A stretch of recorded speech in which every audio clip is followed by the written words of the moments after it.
আসসালামু আলাইকুম ফেসবুক ফ্রেন্ডের কলিজার ও ভাই বোনেরা, কেমন আছেন? আশা করি সবাই ভালো আছে। আপনাদের মাঝে একটি ভিডিও নিয়ে আসলাম।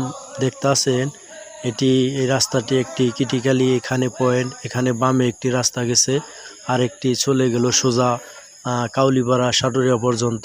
এই রাস্তাটি মিলিত হয়েছে ঢাকার মহাসড়কের সাথে অ্যাটাচড। বামে যে রাস্তাটি গেল এটিও ঢাকার মহাসড়কের সাথে মিলিত। এটি মূলত বাস স্ট্যান্ড শর্টকাটে নেওয়া হয়েছে। এখান দিয়ে হেলো বাইক সিএনজি যাতায়াত করে।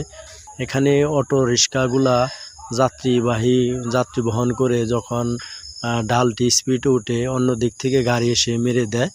তার জন্য মূলত এখানে রুট মার্কটি আমার নিজ উদ্যোগে করে দিলাম, যাতে কোনো অ্যাক্সিডেন্ট না হয়, চালক ভাইয়েরা দেখে স্পিড কমিয়ে গাড়িটি যেতে পারে। এই কারণে মূলত দেওয়া। আমার পেজটি ভালো লাগলে ফলো দিয়ে পাশে থাকবেন। আপনি একটি ফলো পেয়ে উৎসাহিত হয়ে সামনে ভালো কাজের ভিডিও দেওয়ার চেষ্টা করব। আপনারা ভালো কাজে অংশীদার হতে পারেন একটি শেয়ারের মাধ্যমে। আপনার একটি শেয়ারের মাধ্যমে কোনো এক ভাই উৎসাহিত হয়ে মানবিক কাজে এগিয়ে আসবে।